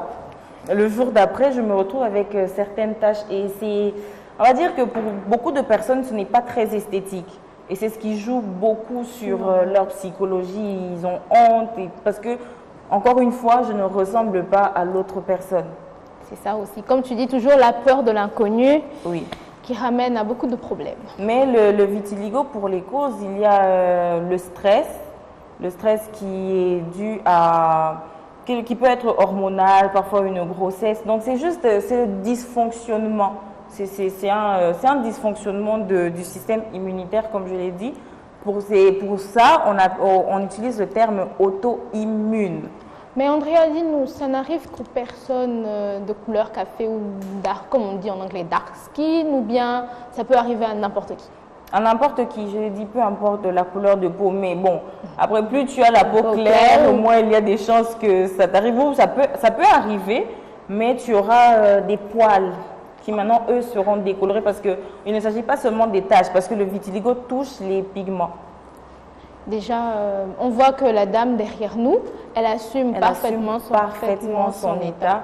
Et elle veut montrer que peu importe ce qui nous arrive, il est possible d'être belle, à condition d'abord de s'accepter soi-même. Parce que quand on s'accepte soi-même, on pense, disons que les avis des autres, ce que les gens en pensent après, c'est pas très important. Hein. C'est ça. Comme on a dit au début aussi avec la pensée du jour, c'était il faut tout d'abord être à l'aise avec soi-même, ne pas vivre dans le déni. Dès le moment où tu es à l'aise dans ce que tu es, comme on dit, à l'aise dans ses baskets, tu peux tout assumer, je pense. Oui, oui. Alors, Andrea, tu peux nous dire quel est l'impact par rapport à cette maladie, l'impact sur le regard des autres? Parce que, comme tu as dit, avec la peur de l'inconnu, par exemple, partons dans un principe où tu es une petite fille, tu n'as jamais vu quelqu'un atteint de vitiligo. Donc, en découvrant cet impact-là sur le regard des autres. Donc, vous voudriez savoir, avec le public, quel est l'impact du regard de la société en général par rapport à cette maladie? Alors, comme je l'ai spécifié, les gens ont peur de ce qu'ils ne connaissent pas. Ils ne comprennent pas. Donc, en général, ce n'est pas forcément facile pour la société d'accepter une personne qui vit avec cette maladie.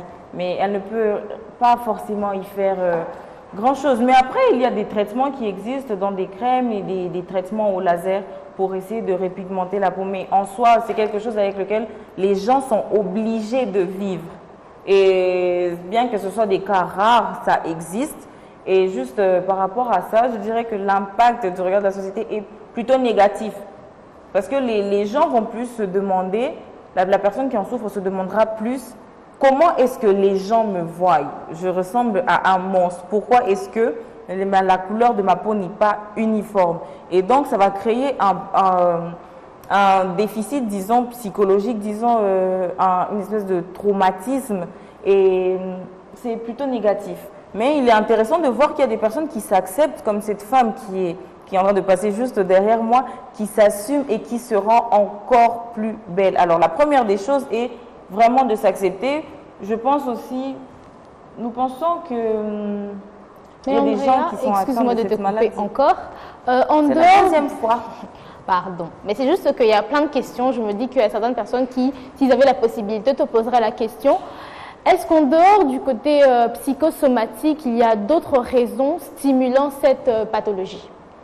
Alors, déjà, le vitiligo n'est pas psychosomatique. Merci de J'ai préciser. dit, le vitiligo n'est en rien psychosomatique. Ce n'est pas une réaction du corps par rapport à un traumatisme, mais il s'est avéré que le stress, peu importe son origine, qu'il soit hormonal, donc par rapport à une grossesse, ou par rapport à quelque chose que l'on va vivre, ou une intervention chirurgicale, est en partie responsable de l'apparition du vitiligo. C'est-à-dire que c'est un dysfonctionnement à l'intérieur du corps, tout simplement.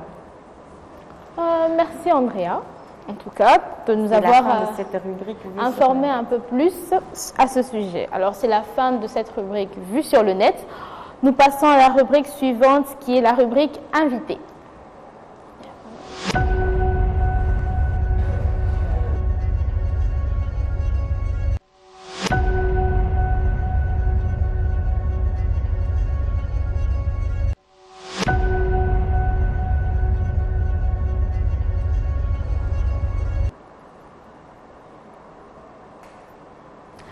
Alors, mesdames, messieurs, comme je l'ai dit, c'est la rubrique invité, mais pour aujourd'hui, étant donné le fait que nous ne parlons pas d'une personne, nous allons parler de quelque chose, nous allons parler, ça sera plutôt une rubrique découverte. Alors, pour la découverte d'aujourd'hui, nous allons parler du coltan. Nous en parlons beaucoup, nous le revendiquons partout, notre pays est riche, on a le coltan, on a le cobalt, à ne pas confondre. Mais nous allons parler un peu plus de ce minerai qui fait partie du trésor de notre pays. Alors, pour expliquer à peu près le coltan c'est quoi? C'est un minerai de couleur noire ou brun-rouge dont on extrait le niobium et le tantal.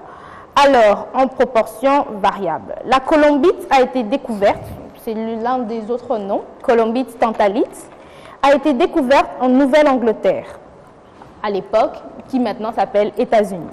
Le coltan se trouve en quantité commerciale en Afrique centrale, notamment en République démocratique du Congo, donc notre pays, dans la région du Kivu qui détient entre 60 et 80% des réserves mondiales, ainsi qu'en Australie, au Brésil, au Canada, en Espagne, dans les régions de l'Orénoque, au Venezuela et en Chine. D'autres pays africains, Nigeria, Sierra Leone ou encore l'Éthiopie, la Tanzanie, la Côte d'Ivoire, et aussi le Bénin possède également du coltan dans leur sous-sol. L'utilisation, le coltan est une source importante pour la production du tantal, plus accessoirement du niobium. Niobium qui est un élément chimique rare qui fait partie des groupes de métaux de transition. Il s'agit de l'élément numéro 41, numéro atomique 41. Tu as pris des cours de chimie, Andrea? Oui, j'étais très nulle. Il sert alors à fabriquer un alliage d'acier léger avec une bonne résistance mécanique ainsi qu'à la corrosion. Métal stratégique, il est surtout utilisé dans la fabrication des condensateurs pour les équipements électroniques, mais entre également dans la composition d'alliages de cobalt et de nickel dans l'aéronautique et particulièrement pour la fabrication des réacteurs, aussi pour vos téléphones.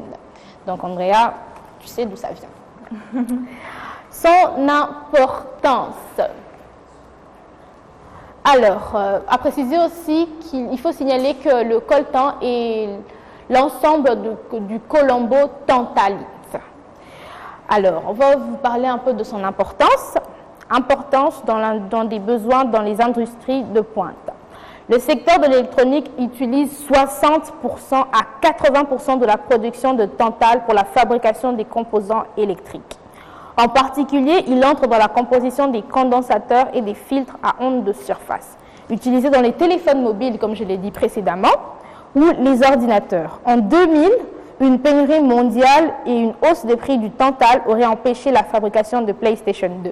Donc, pour tous les fans, voilà pourquoi vous avez eu des problèmes avec votre PlayStation 2. On vous explique. FIFA, c'était compliqué à l'époque. Il y avait FIFA? Mais PlayStation 2? Je ne sais pas. En quantité suffisante. Le Tantal est également utilisé pour le super-alliage en conditions sévères dans les missiles, les fusées et les avions du fait de sa résistance à la chaleur comme à la corrosion. Par exemple, il nous permet de tenir nos téléphones portables sans nous brûler. Parce que sans ça, Andrea, avec tous ces alliages qu'il y a dans nos téléphones, ils pourraient brûler et te brûler la main aussi. En fait, le coltan empêche les téléphones de chauffer. Il est résistant à la chaleur et à la corrosion. Okay. Donc, il permet de maintenir tout ça sans brûler et sans qu'on se brûle. Alors, la valeur sur le marché, selon le pourcentage de concentré de Tantal dans le coltan, le minerai serait négocié en RDC entre 35 et 52,5 $ le kilogramme en 2021. Tandis qu'au Rwanda, le prix se situait entre 52 et 65 $ par 0,5 g. La même année. Je te coupe, moi je ne vais pas m'excuser, je te coupe. Oui, voilà. Coupe-moi. Donc, on parle de coltan. Tu as parlé de l'Est de la République démocratique du Congo. Je pense que nous pensons qu'il est important de rappeler que le minerai en question occasionne beaucoup de tueries dans l'Est de notre pays. C'est surtout ça qui fait que les gens s'entretuent depuis un moment déjà. Oui, avant que tu me coupes, c'est de ça dont j'allais parler, mais merci. Ah bah, on va dire que j'ai anticipé, remercie. Alors, je voulais juste préciser, parce que c'était un point très important, d'où j'ai passé un peu vite ceux d'avant, parce que je tenais à vraiment rester là-dessus. Oui. Le trafic de coltan en Afrique centrale, plus précisément dans notre pays, la République démocratique du Congo. Son exploitation devrait servir à booster les économies. Elle a longtemps été au cœur des conflits dont peinent encore à se remettre plusieurs nations de la région. Le coltan est au cœur de la guerre en République démocratique du Congo. Merci de m'avoir coupé, Andrea. Ah bah, je t'en prie. Hein. Un conflit meurtrier avec plus d'1 million de morts au moins, civils, soldats et rebelles confondus. Un rapport d'experts présent en 2015 au Conseil de sécurité de l'ONU dénonce les grandes quantités de ce minerai illégalement extrait du sol de la République démocratique du Congo, transporté en contrebande avec l'assentiment des milices armées locales ou au profit des sociétés commerciales régionales et internationales. Donc il y a une grande partie de ce minerai en République démocratique du Congo, précisément à l'Est, qui sont extraits illégalement par les milices armées. Oui, les milices armées. De ce fait, on ne sait pas exactement ils sont extraits illégalement et on ne comprend pas comment ils arrivent à sortir du pays et on ne sait pas dire exactement combien on en sort, combien revient et c'est extrait illégalement. Et il se trouve qu'il y a quelques temps de ça, le pays est entré en procès, il a porté plainte contre la société Apple par rapport au coltan en question. Oui, mais il n'y a pas vraiment de preuves tangibles, donc on ne sait pas trop jusqu'où ira l'affaire. Alors déjà, l'armée rwandaise aurait ainsi retiré 250 millions de dollars de 1998 à 2000 du trafic illégal de ce minerai. À partir de l'Est, dont je te disais, le trafic est illégal. On extrait par des milices armées, on profite des cœurs des conflits pour en extraire et en exporter illégalement. Alors, en effet, malgré ces vastes réserves, la RDC a ainsi vu sa position contestée depuis 2014, engageant une rivalité acharnée avec son voisin rwandais. Le manque de traçabilité et la persistance dans la contrebande soulèvent des interrogations sur l'éthique de l'origine du coltan rwandais, mettant en exergue les défis liés à la gouvernance des ressources naturelles et à la responsabilité des multinationales. Ces exploitations minières illégales encouragent le maintien d'armées étrangères au Kivu et mettent en péril l'écosystème forestier de la région. Les trois États, Ouganda, Rwanda et Burundi, mis en cause par le rapport de l'ONU, ont nié leur implication dans le trafic du coltan. Alors aussi, Andrea, comme tu as parlé de l'Est, je voulais aussi parler des conditions d'exploitation, parce que c'est quelque chose dont il faut vraiment, mais vraiment, vraiment parler. Concernant son mode d'extraction, en RDC, une grande partie du coltan du pays est extrait grâce au labeur de plus de 40 000 enfants et adolescents travaillant dans les mines. Ils ne sont pas ils ne vont pas à l'école, ils ne sont pas forcément logés dans des bonnes conditions, mais ils passent plus de la moitié de leur journée dans des mines à récolter du coltan pour, si je puis dire, des salaires de misère. C'est un travail un peu forcé. Leur travail consiste à laver et à creuser, et c'est dans des conditions très dangereuses. Donc, ils n'ont pas les équipements adéquats pour ça, parce que dans d'autres pays ou dans d'autres régions, c'est pour extraire, pour les mines, il faut vraiment des équipements adaptés, parce que tu es vraiment sous terre, quoi. Oui, il faut des équipements, surtout au niveau de la sécurité. Au niveau de la sécurité, l'oxygène aussi, parce que je ne pense pas que sous terre il y a de l'oxygène, à moins que je me trompe. Je viens de te dire que j'étais nulle en chimie, je ne peux pas savoir ça. Alors, pour parler un peu plus, ils effectuent les travaux d'adultes dans un environnement dangereux. De nombreux enfants mineurs sont victimes. Quand je dis mineurs, c'est mineurs dans le sens c'est mine. Ok. Et mineurs aussi, sont victimes de harcèlement, d'abus et de problèmes de santé. Les risques professionnels comprennent notamment l'exposition quotidienne au radium, une substance radioactive associée au coltan. Le radon. Radon. Ouais. C'est pas moi qui fais les substances réactives. Alors, donc je disais radioactive associée au coltan, dont le lien avec le cancer du poumon a été établi. Les enfants mineurs sont quotidiennement exposés au radon. Donc, cela peut causer le cancer du poumon. Donc, je te disais, ils exploitent dans des conditions très dangereuses et sans équipement adéquat. Et des fois, ils subissent des abus, des agressions et parfois même pour des filles, des viols. Donc, c'est vraiment une situation très accablante. Alors, pour finir, en somme, l'exploitation et le commerce illicite du coltan en RDC sont favorisés par une mise en œuvre défaillante des dispositions de certification par des tentatives constantes de contourner les réglementations et par l'application inadéquate de la loi. Cela sème le doute sur l'utilité de tous les dispositifs de certification adoptés par le pays. Il faut promouvoir plutôt l'inscription des enfants vulnérables à l'école afin de limiter leur recrutement dans les mines aussi. Du fait, tout d'abord, on doit rétablir la traçabilité de tout ce qu'on exploite comme coltan. Oui. Et aussi par rapport à ces enfants qui travaillent dans les mines. Il faudrait, en tant qu'enfants vulnérables, pouvoir les inscrire à l'école, les loger dans des meilleures conditions, les nourrir confortablement et aussi les protéger, parce que c'est ça le plus important en soi.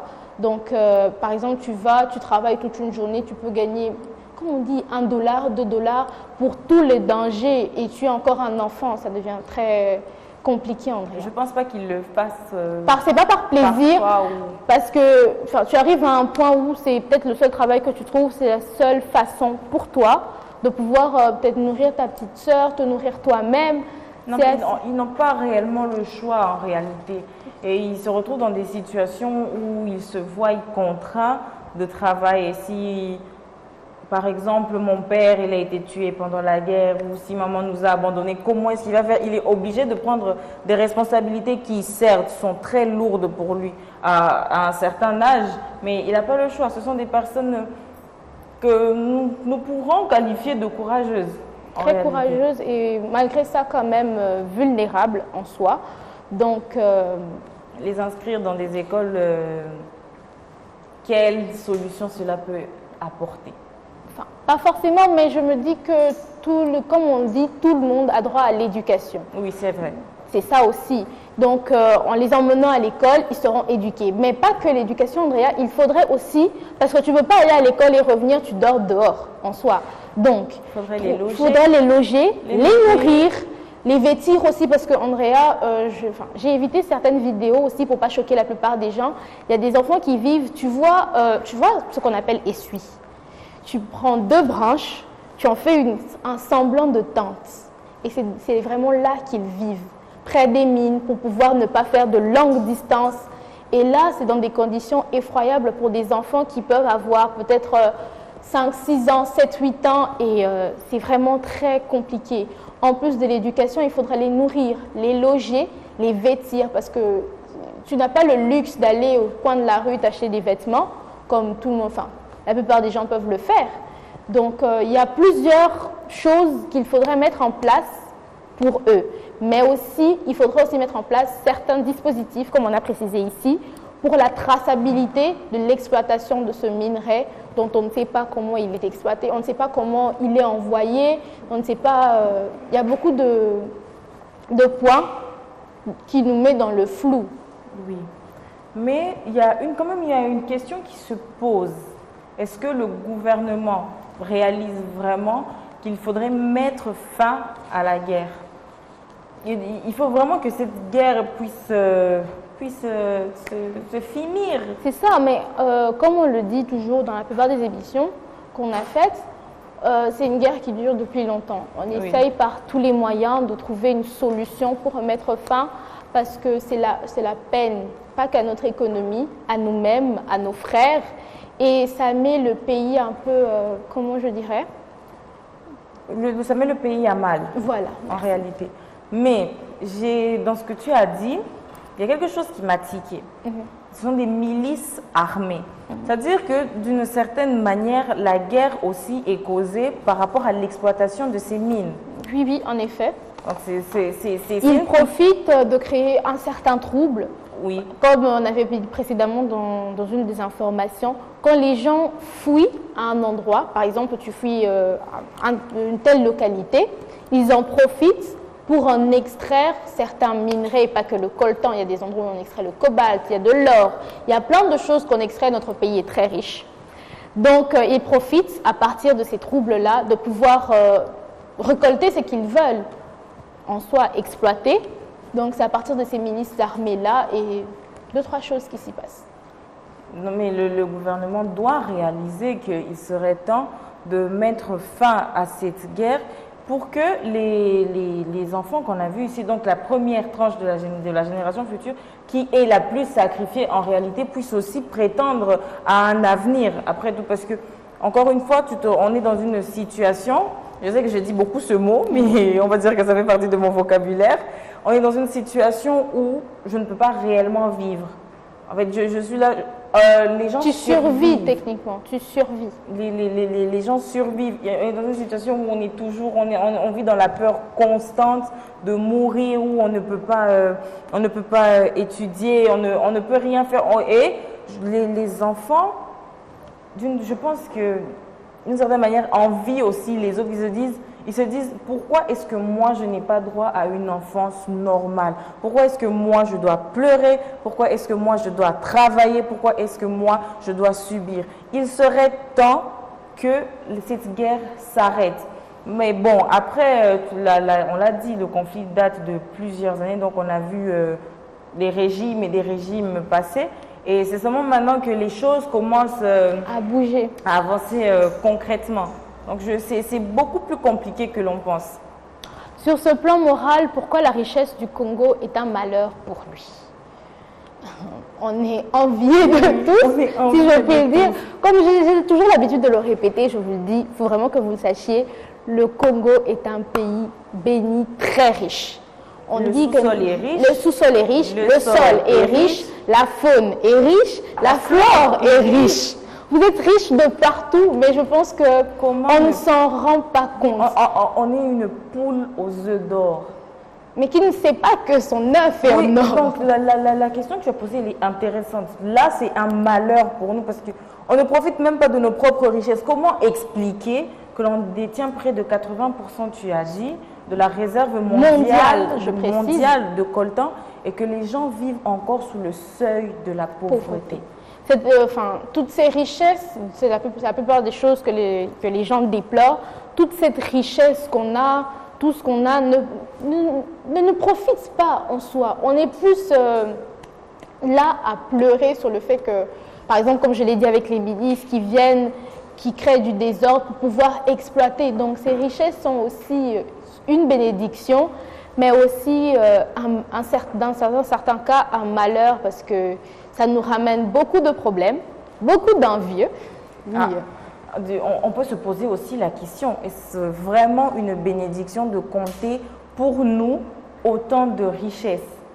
Ou alors c'est une bénédiction, mais il y a aussi une incapacité de gestion.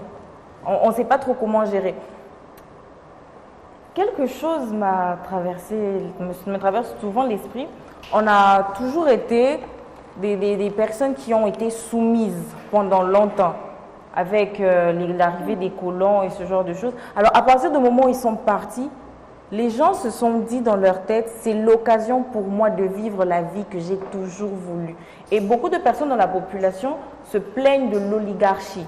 En réalité, on a des situations où les richesses ne tournent pas réellement. Et c'est par exemple... elles stagnent. Donc, oui, on stagne. Elles sont entre les mains d'un certain groupe. Et pour paraphraser les jeunes du Haut-Katanga, ils disent qu'il n'y a pas on ne crée même pas de classe moyenne. C'est soit tu es riche, soit tu es pauvre. Tu ne peux pas être au milieu. Alors le coltan fait vraiment... il crée beaucoup de controverses. Il y a beaucoup de controverses. Beaucoup de conflits aussi pour nos téléphones, nos tablettes. Et on ne sait pas trop si c'est triste, si c'est heureux. On ne sait pas se réjouir de nos richesses. Notre pays est très riche, le coltan, le diamant, le cobalt, il y en a plein. Je vous invite, très chers téléspectateurs, à faire des recherches pour savoir le nombre de richesses qu'on a. Il y en a plus de 100 des minerais que nous possédons, que d'autres pays n'ont pas. Ils nous envient. Donc, apprenons à les gérer aussi, parce que ça ne sert à rien de les avoir si c'est pour faire de décoration sur votre sol. Et ne même pas en profiter. Et de même pas en profiter. C'est vraiment dommage. Alors, je pense que nous pouvons passer quand même à la rubrique suivante. C'est quoi la rubrique suivante? Alors, la rubrique suivante, c'est la rubrique astuces.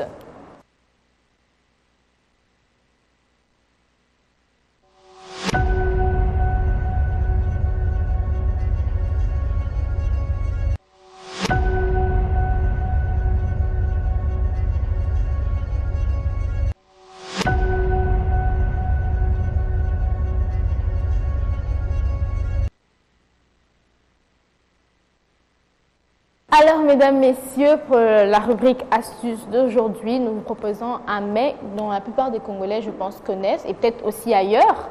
La plupart des Congolais raffolent surtout. C'est ce qu'il faudrait dire. Hein. Raffolent, et peut-être ailleurs aussi, s'ils connaissent. Alors, pour tous les gourmets, on va vous passer la vidéo. I guess today is the day. Donc voilà, enjoy. Il faut d'abord commencer donc par laver votre poisson, le vider, enlever les ailes. Anyway, de couper ça en tranches. Vous aurez besoin de ndembi. Vous mettez. Vous aurez besoin d'oignons. Vous coupez en petits cubes. Vous mettez. Et ensuite, vous aurez aussi besoin d'ail. Beaucoup d'ail. C'est ça qui donne le goût. Ensuite, les cubes crevettes. Si vous n'avez pas de crevettes, poisson, ça va, sel, huile, noix de muscade, et vous mélangez tout ça très bien là. Everybody looks good. Et puis si vous voyez, vous n'avez pas assez d'huile, vous rajoutez encore l'huile. Vous pouvez laisser reposer, vous pouvez commencer, mais laissez reposer, c'est ça qui est important. Ensuite, donc, vous empilez vos feuilles de maboké, etc. Et vous mettez 3 morceaux par personne. Vous prenez un peu genre la marinade là et vous mettez au-dessus. Et puis un petit piment, soit vous éclatez si vous aimez le piment, soit n'éclatez pas. Vous commencez par la première feuille. Et ce que vous allez vouloir, il ne faut pas avoir de trou en fait. Il faut vraiment que ça soit bien hermétiquement fermé. Et à la 4e feuille, vous serrez bien. Et puis après, vous ajoutez un tout petit peu d'eau chaude. Juste comme ça va bien cuire ensemble là. Et vous continuez, vous fermez avec une espèce de liane bien fermée. Et ça donne ça. La famille, c'est déjà... pour moi, anyway, donc ça doit cuire 30 minutes et ça donne ce magnifique résultat à la fin. Non, souvent nous on mange ça avec des lituma et du pondu et donc vraiment le goût de ça, non, j'espère que vous allez essayer. Bisous. I guess today is the day. Donc voilà, enjoy. Il faut d'abord commencer donc par laver votre poisson, le vider, enlever les ailes. Anyway, de couper ça en tranches. Vous aurez besoin de ndembi. Vous mettez. Vous aurez besoin d'oignons. Vous coupez en petits cubes. Vous mettez. Et ensuite, vous aurez aussi besoin d'ail. Beaucoup d'ail. C'est ça qui donne le goût. Ensuite, les cubes crevettes. Si vous n'avez pas de crevettes, poisson, ça va. Sel, huile, noix de muscade. Et vous mélangez tout ça très bien là. Everybody looks good. Et puis si vous voyez, vous n'avez pas assez d'huile, vous rajoutez encore l'huile. Vous pouvez laisser reposer, vous pouvez commencer, mais laissez reposer, c'est ça qui est important. Ensuite, donc, vous empilez vos feuilles de maboké, etc. Et vous mettez 3 morceaux par personne. Vous aussi, vous prenez un peu genre la marinade là et vous mettez au-dessus.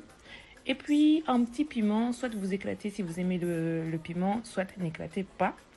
Vous commencez par la première feuille. Et ce que vous allez vouloir, il ne faut pas avoir de trou en fait. Il faut vraiment que ça soit bien hermétiquement fermé.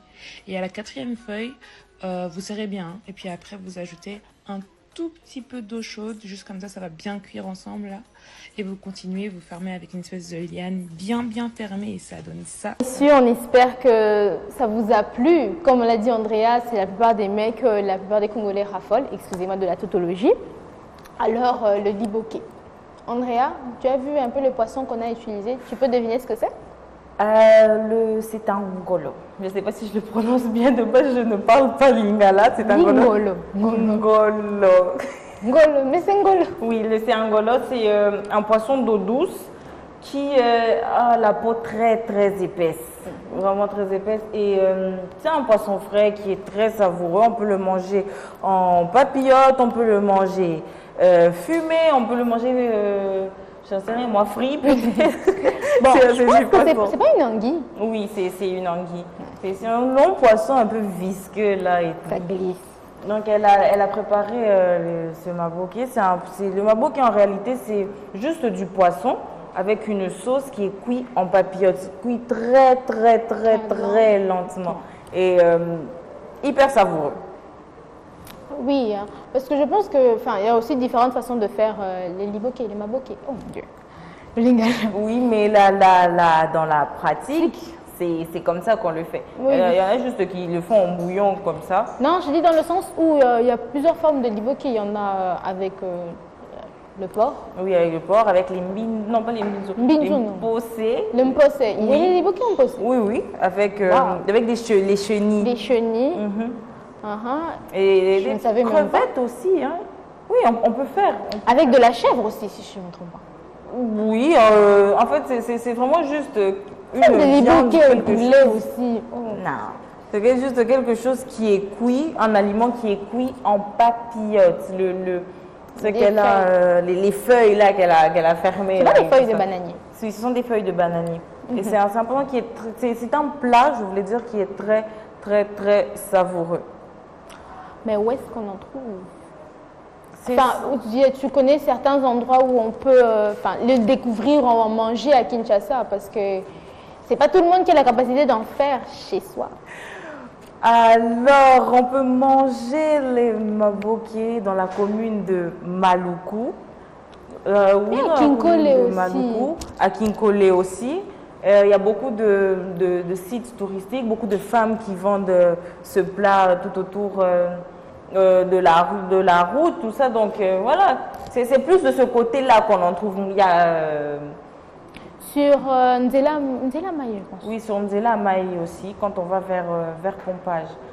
Alors l'astuce du jour serait de faire des entailles sur le poisson. Parce que comme je l'ai dit, le ngolo est un poisson qui a la peau très épaisse. Oui, très épaisse.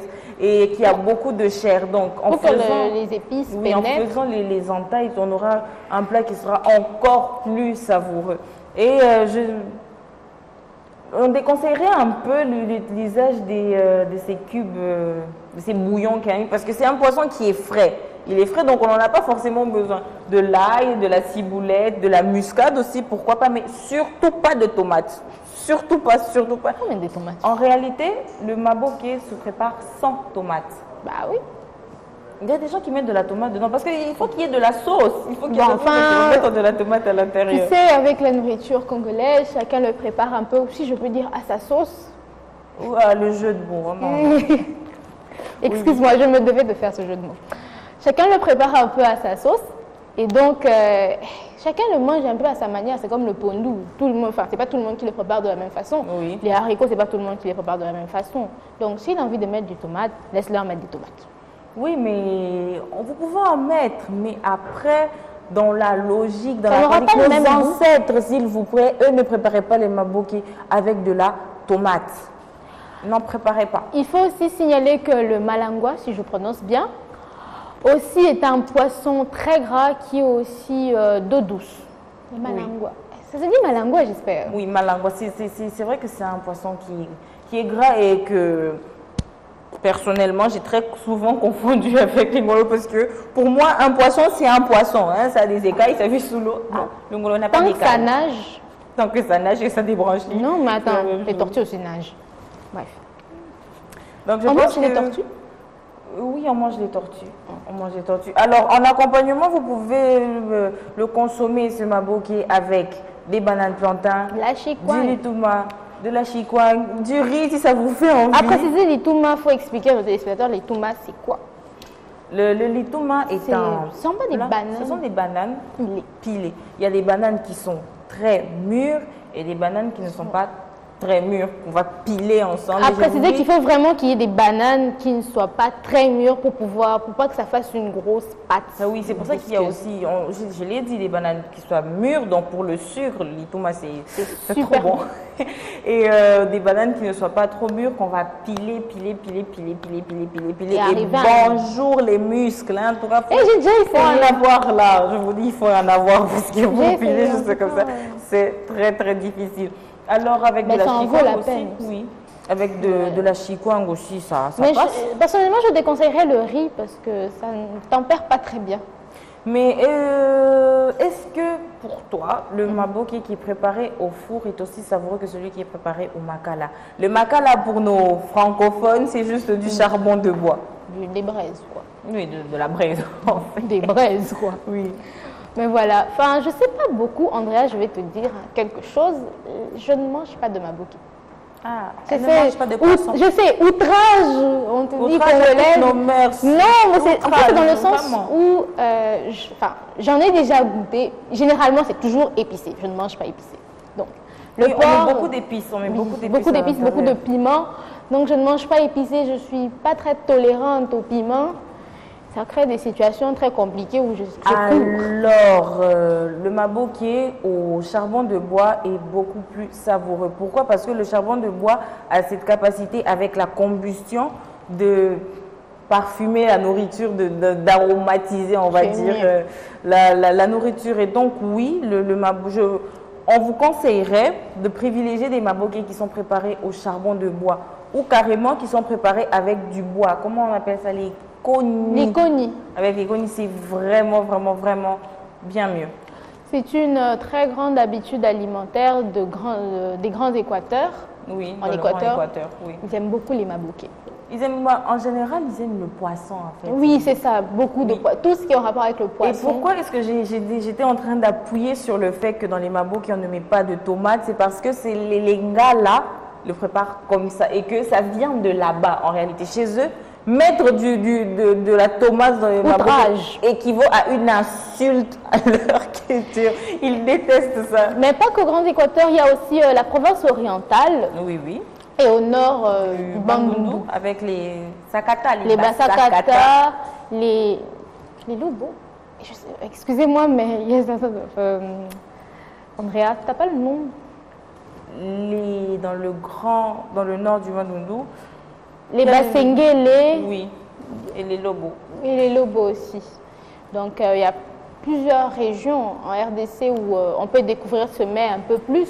Oui, et le mabo qui est préparé en papillote, c'est-à-dire qu'il va cuire et au lieu d'avoir la vapeur qui s'évapore, qui s'échappe de sa cage, disons, elle va rester là, ce qui fait que le poisson est encore meilleur. Tu devrais essayer, c'est trop compliqué franchement. Il faut goûter. Excusez-moi, pardon, hein, mais pardon.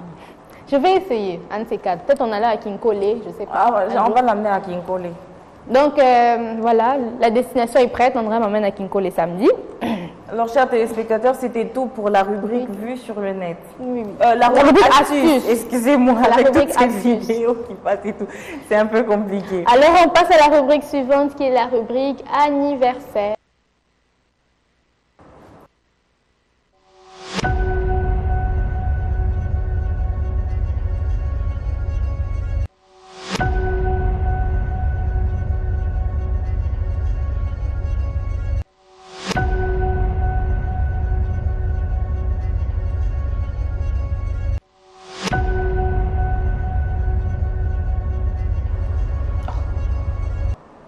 Joyeux anniversaire. Bref, Nous pensons à vous, chers téléspectateurs.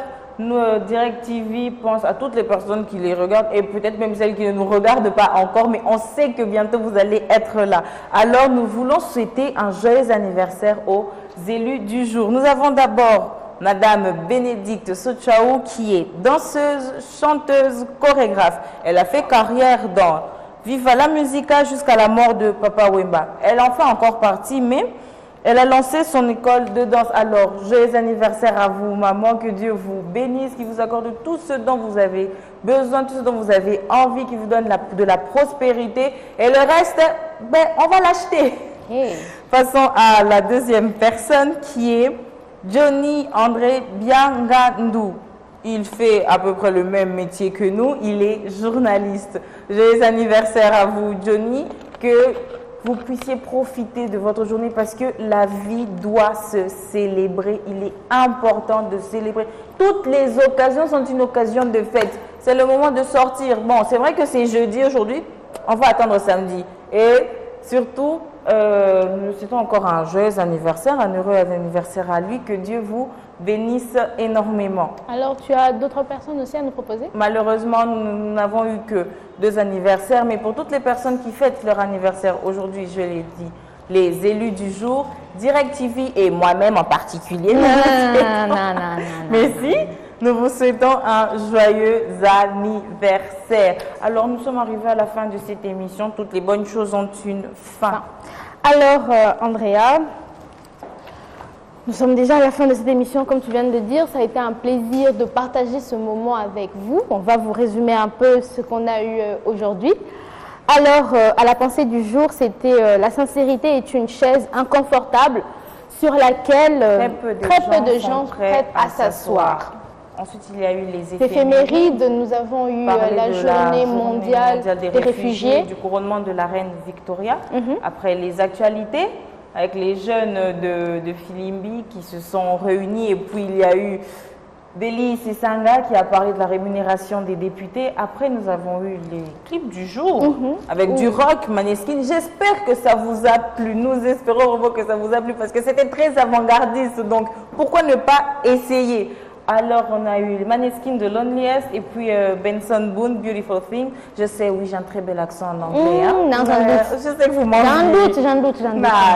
Elle est jalouse. De quoi? Que s'est-il passé? Alors, on a vu sur le net où tu nous as parlé du vitiligo. Le vitiligo qui est une maladie qui est aussi liée à la mélanine, mais qui, contrairement à l'albinisme, parce que ce n'en est pas, l'albinisme est héréditaire et le vitiligo est totalement auto-humain. C'est une maladie auto-immune, donc un dysfonctionnement du système immunitaire. Ensuite, on a eu l'invité du jour qui était plutôt une rubrique découverte. On vous a parlé du coltan. Maintenant, vous savez d'où viennent vos téléphones, vos ordinateurs et vos télés. Et voilà pourquoi ça ne brûle pas. Et tout ce que ça implique surtout. Voilà, alors après la rubrique découverte, on a eu... Le net. Pardon? Après la rubrique découverte ou la rubrique... Tu vois, à force de me couper, tu m'embrouilles. Je suis désolée. Bon. Tellement, mais bon. Bon, après on a eu vu sur le net, effectivement. Non, c'était la rubrique astuce. Tu vois que tu m'embrouilles, Andrea. Bon, je me tais, c'est bon. Merci. On a eu la rubrique astuce.